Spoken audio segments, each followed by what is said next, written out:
Илинденското востание представува највисок израз на македонскиот идеал за слобода. Со својата длабоко револуционерно национална содржина, со слободолюбивите универзални норми, хуманите цели, со моралната победа и народниот хероизам, Илинденската епопеја по херојскиот пораз стана борбено и идејно знаме во натамошната ослободителна борба на македонскиот народ. Подвизите и хероизмот на илинденските борци представуваа вистински пример на револуционерна верност за служење на ослободителното дело, идеен капитал и историска поука на новите генерации.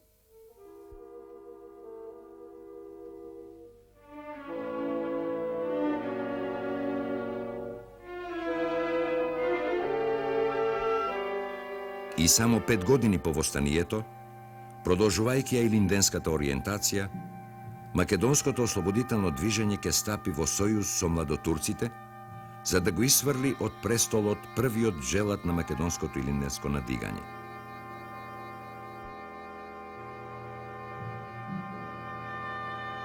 По илинденскиот период е време на најголем подем на страдањата на македонскиот народ.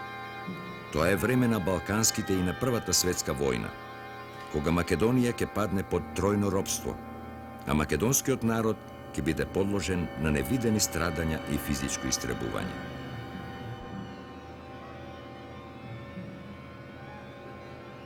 Покрај тоа, преку разни форми на празнување, револуционерна истрајност и отпори против окупаторите, илинденските традиции ќе бидат постојано присутни сред македонските маси.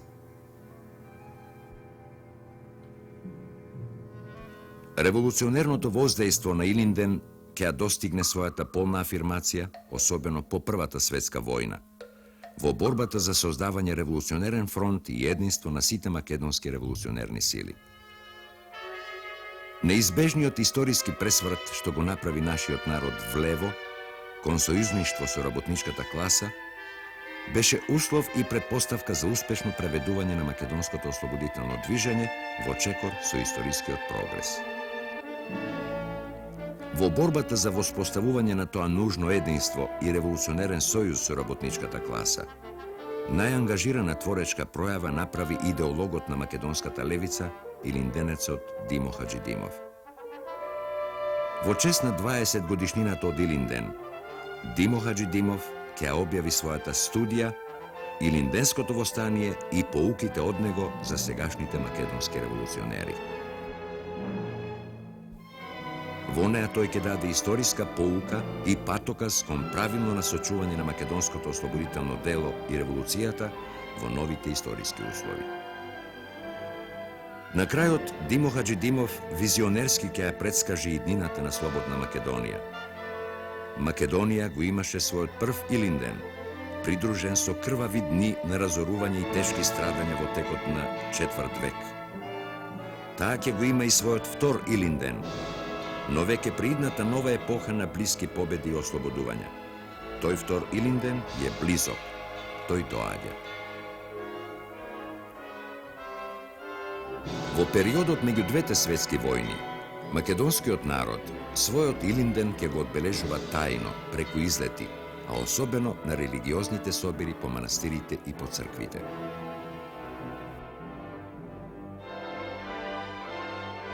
Кон крајот на 30-тите години, Комунистичката партија на Југославија на чело со Јосип Броз Тито, Илинден ќе го прифати и ќе го афирмира како национален празник на македонскиот народ. Во своите прогласи, партијата постојано ќе го повикува членството на одбележување на Илинден. Во овие активности на партиското членство, посебно место зазема прославата на Илинден 1940 година во Прилеп. Во 1940 година на ова место излетничко се собравне омладинците, членовите на партија, членови на месен комитет, се направеден договор за продолжување на демонстрациите кои треба да премина во политички демонстрации. Со самото пристигање на ова место овде се договоривме да она сета храна која ја носиме, да ја собериме во еден куп и формиравме комесаријат, кој после тој комесаријат ја делеше таа храна по овај групи на оние учесници во овие демонстрации. Во тоа време другаро Борка Талески одржа овде предавање за Илинденското востание, кои сите ние бевме воодушевени од неговиот говор со скандирање и барање некои појаснувања кои требаше да ни даде за Илинденското востание. После тоа членовите на партија стапија во договор да одавде, од ова место, се тргне низ град Прилеп.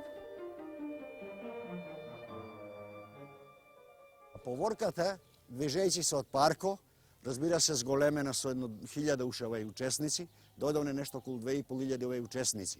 На ова место овде, членовите на партија, скоевците, скандира и бара да говори другаро Борка Талески, кој беше миленик на омладинците, на скоевците, па и на членовите на партија. На онде место се качи другаро Борка Талески, кој говореше за значењето на Илинденското востание и улогата на самите македонци во тоа востание. После тоа, ние од ова место продолживме кон правец по оваа улица долу, кон црквата Свети Кирил и Методије. Беше определен за говорење другарот бошковски Трајко Тарцанов. Овде беа извикувани пароли за слобода на Македонија, на македонскиот народ, дека не сакаме да бидеме робови на ничија владавина. Поворката тргна од овој правец за Тризна. На ова место овде се одржа говор. Говорот го одржа другарот Кузман Јосиповски. Но со самото кога почне веќе да говори, српската жандармерија веќе беше организирана и овде бевне нападнати од жандармеријата. Но ние бевне сите организирани, храбри, да така дојде до тепачки со српската жандармерија и не дозволивне да другарот Кузман Јосиповски биде фатен. После тие демонстрации настанаа и големи хапшења. Така да беа ухапшени на 25 наши напредни другари, од кои околу 20 беа казнети со по 15 дена затвор, а од нив беа некои дајни и на суд, кој беше судот одреден да ги суди во Белград. Ово тие другари беа судени, другаро Борка Талески и Бошко Тарцан. Тие беа осудени на по 6 месеци затвор. Илинденските прослави во 1941 година насекаде се одржуваа во форма на демонстрации, преку кои се разобличуваше бугарската окупаторска прослава на македонскиот празник. Такви демонстрации беа одржани во Скопје, Битола, Прилеп и во Велес. Со идењето на бугарите 1941 година, бугарите го знаења мишлењето за граѓаните за Илинден. Тие организира да Илинден 1941 година го прослават узнак да Илинден е празник на бугарите за слобода на македонскиот народ, али подробство на бугарите. И тие организира сакаа да одржат два митинга. Еден митинг во црквата Свети Пантеле и еден митинг во градот. На митингот сакаа да докажат дека македонците се бугари. И со сета прослава сака да докаже дека македонците се бугари, а не македонци. Во очи на Илинден, Комунистичката партија доби некои летоци, кои што летоци беа растурени, кои што летоците имаа значение, говораа за слободна Македонија, под ничие робство, али најпосле по содржината изгледаше да тие летоци се националистички. Кога се организира митингот, местниот комитет во градот свати политиката на бугарите, организира да се обратно докаже да македонците не се бугари и затоа ја повика целата младина, целиот народ, граѓаните од Велес да ги бойкотираат овие митинци.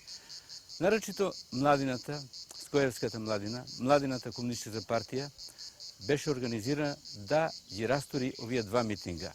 И очи на митингците, младината од градот отиде во црквата Свети Пантеле, кај што требаше првиот митинг да се одржи, и почна да ја убеди. И ја убедивме скоро сите граѓани кои што беа дојдени тука и ополченци, и граѓаните го напуштија местото овде кај што сме сега, го напуштија местото и си отидоа. Останавме ние само младината и ние се придруживме до самата говорница. Кога излезе говорникот, некој македонец дојден од Бугарија да зборуе, тој, кога виде младина пред него, тој рече, царството на Бугарија се гордее кога гледа ваква младина.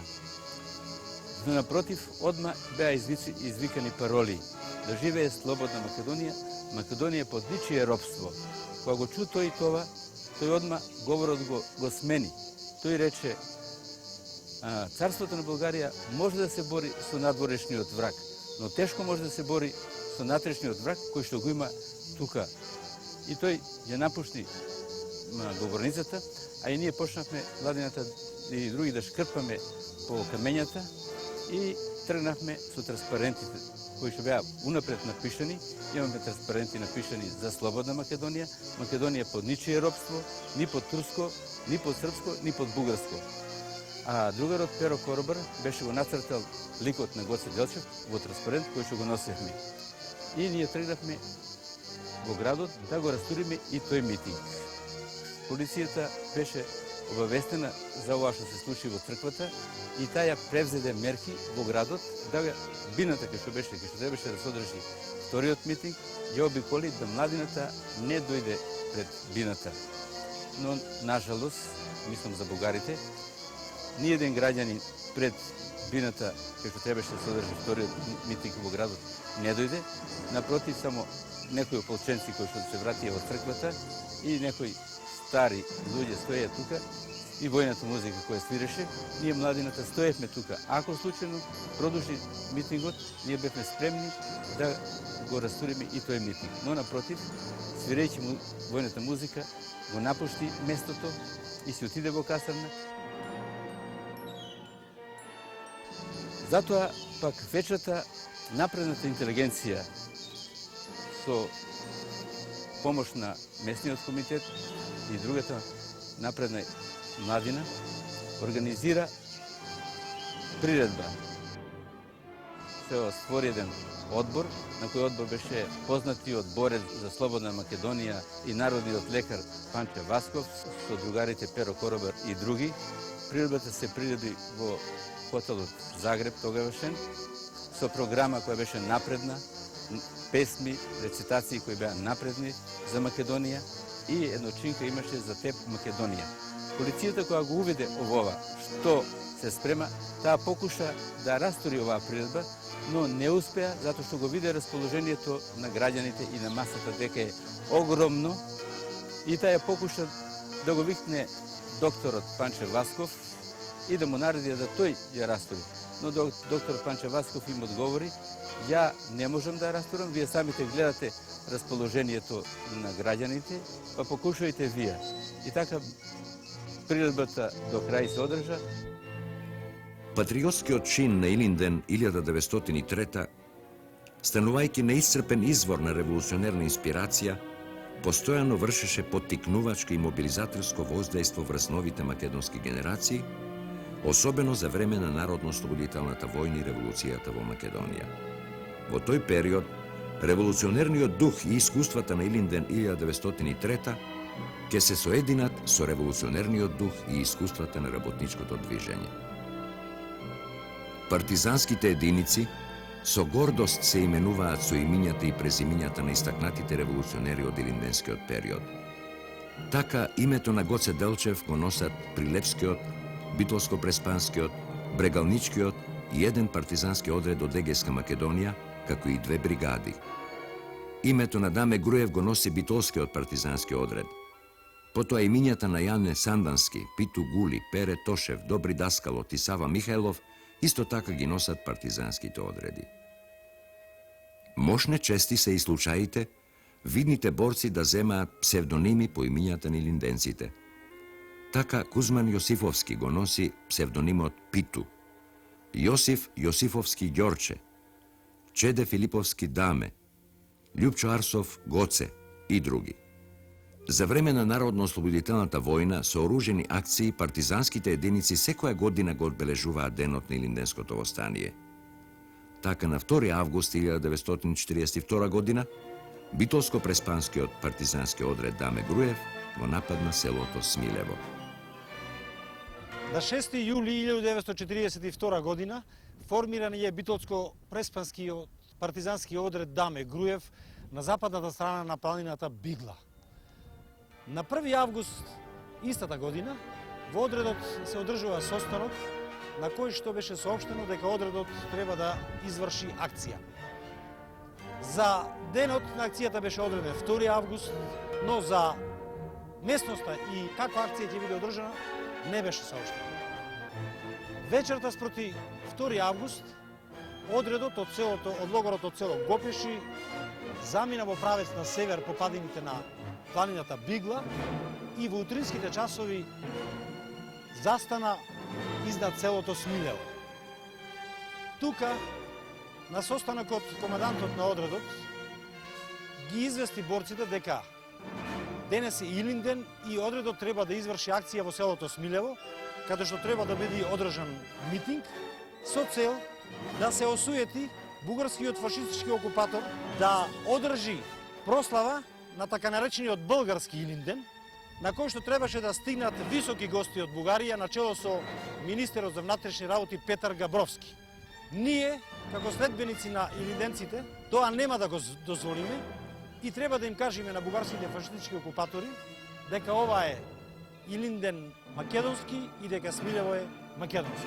Командантот го изложи планот на акцијата, беа одредени групи кои требаше да ги запленат материјалите од општината, да го хватат кметот Костов, кој беше соработник со бугарскиот окупатор, и да одржат митинг. Одредот во раните зори се спушти од планината Бигла и преку Старо Смилево навлезе во селото. Уште во раните зори пресретнавме жени и млади девојки кои беа отидени да полнат вода. Тие заплашени се вратија во селото, но ние им и убедувавме дека сме македонски партизани, дека сме ослободители на Македонија и да не се плашат од нас. По влегувањето во селото, сите одредени групи набргу ги извршија своите задачи. Архивата во општината беше заплената и запалена со исклучок на еден предмет, така наречен дело 12, во кој што беше списокот на комунисти и симпатизери од овај крај. Групата што беше одредена да го фати кметот Костов, набргу дојде со него, го затекнала како се бричи са бајлето, за да ги дочека високите гости од Бугарија и така недобричен го доведе во селото. На сите патишта за прилот кон селото Смилево беа поставени стражари, а пушкометрелезот, кој патем речено беше неисправен, беше поставен на долниот крај на селото за патот према Битола. Набргу по влегувањето во селото, селаните почна да излегуваат и се собираат во сред селото на селото. Отпочна митингот и прв на митингот зеде збор политичкиот комесар на одредот Јосиф Јосифовски свештенот. Тој на собраните селани им кажа дека ние сме следбеници на илинденските востаници, се бориме за национална и социјална слобода на македонскиот народ, дека денес дојдовме да го прославиме заедно со нив Илинден и дека нема да дозволиме на бугарскиот фашистички окупатор да по кој знае кој пат врши фалсификат на нашата историја и да овој славен ден на македонскиот народ Илинден го прославува како свој празник. Зборуваше и командантот Косте, кој изнесе состојбите на народно-ослободителната борба во Југославија за заеднички поведената борба на народите и народностите на цела Југославија под водство на Комунистичката партија на Југославија, а потоа зедоа збори и други борци. По завршувањето на митингот, селаните се разотидоа по куќите и набргу повторно се враќаа во селото, насред селото, со полни раце леп, топла облека и друго. 1943 година на Илинден во Отешево Централниот комитет на Комунистичката партија на Македонија одржа партиско советување кое имаше огромно значење во натамошниот развој на востанието. тука беа донесени одлуки за формирање крупни воени единици и за започнување на подготовките за свикување на АСНОМ. Таа година, 40 годишнината од Илинденското востание, беше одбележена и со оружени акции на партизанските единици.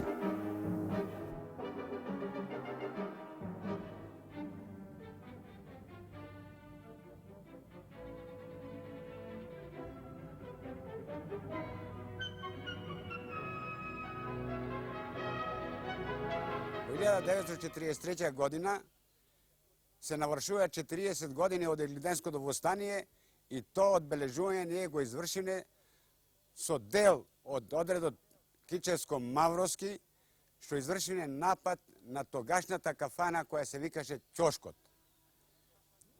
Тој напад се изврши со цел да му се растури прославата на бугарите кои припрема тога најсвечено да е прослават. Таа кафана Ќошкот, овде која беше тогај, беше преполна руководители на бугарската власт, на бугарската армија, со музика, што сака најсвечено да го прослават.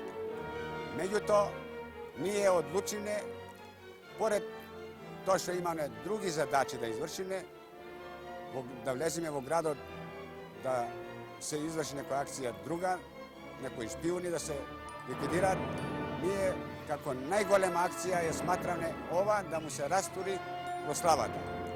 Така да групата моја која е водев ја од Дебарца со цел да се извршат две акции. Првата акција беше да се ликвидираат контрачеташот во селото Пуста река. Потоа да се дојде да се ликвидираат некои шпиони во градот Крушево. Бидејќи градот беше сиот во опсада со заседи, нас не испадна многу сумњиво дали ќе излеземе од градот ако влеземе во градот да извршиме таа акција. А подолго размислување кога видовме оти тука имате на таква голема свеченост се припремат за Илинден, ние одлучиле да ја нападнеме кафаната Ќошкот. Со 30 души ние дојдовме позади кафаната, овде беше кафаната, позади кафаната тука, 30 души се распоредиле, полека меѓу блокада поминавне и имав ја една четвртаста бомба голема, го реков на борците кој ќе чуете бомбата моја, сите ќе пукате преку кафаната, не во народот натре. Затоа што имаше многу и граѓани. Ја ја фрлив бомбата, кога бомбата експлодира, одекна, сите борци, имаме два пушко митролези, митролезите, пушките, шмезери, сите почна да пукат, така да стана една голема паника во кафаната. Овде долу од кафана немаше борови кој што сега има, него беше ледина. Тука све беше цркалајнци, удолу бега со пиштење народот да се спасат и не знае што се дешава. Во таа акција која извршена на самата кафана Ќошкот, имаме убиено 4 бугари. Областниот директор за печат од Битола и некој шеф на полицијата во Прилеп и 2 браници бугарски. По извршената акција ние се повлековне па назад од кај што дојдовне, помеѓу заседите излеговне неприметени. Во текот на Народно-ослободителната војна, во партиската документација и во документацијата на главниот штаб, постојано се повикува на херојството, борбеноста и на револуционерните квалитети од илинденската епоха. Во манифестот на главниот штаб во 1943 година се вели: "Ве викаме и вас, стари илинденски борци, да стапите во редовите на нашата војска." И продолжува: "Одново воскреснуваат славните денови на Крушевската република и на Илинденското востание." Во писмото пак на иницијативниот одбор за свикување на АСНОМ се говори за одлуките на второто заседание на АВНОј, кои се поврзуваат со целите на Илинденското востание. Со тоа се постигнуваат вековните идеали на нашиот народ за национална слобода. Со тоа наполно се постигна целта на Илинденското востание и на денешната народно-ослободителна борба. Многу битни составни нишки од програмите на едната и на другата револуција, на крајот, во 1944 година, ќе ги спојат двата македонски Илиндена.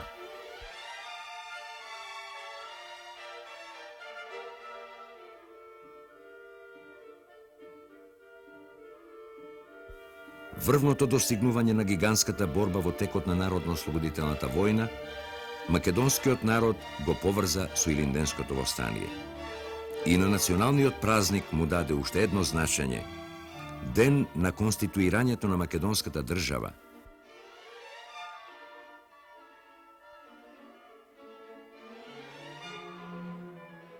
На 2 август 1944 година овде се одржа првото заседание на антифашистичкото собрание на Народното ослободување на Македонија. На тоа собрание се донесува одлуки од големо значение за македонскиот народ.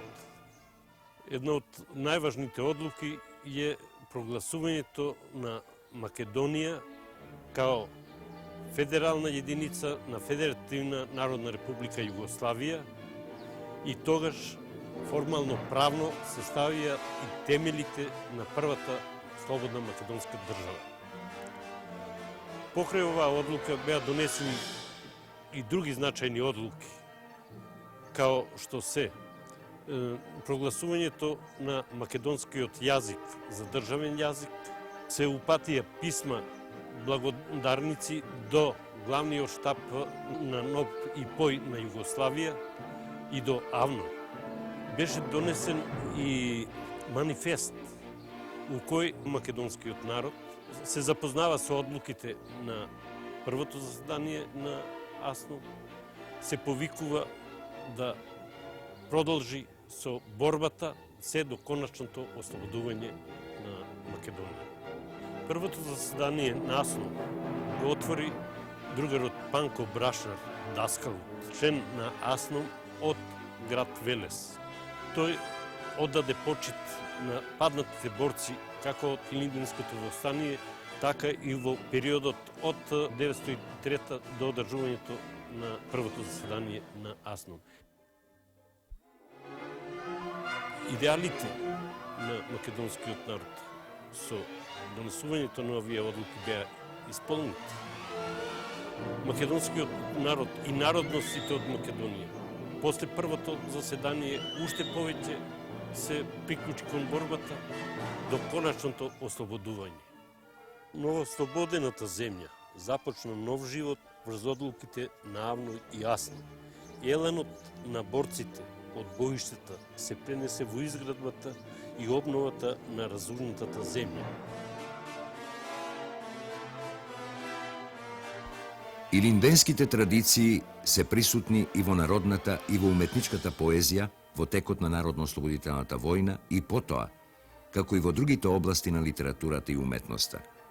Приврзаноста и верноста на ослободителното дело, рамноправноста, патриотизмот и другите придобивки од народно-ослободителната војна и Илинденското востание ја најдоа својата трајна валоризација во денешната Југословенска федерација.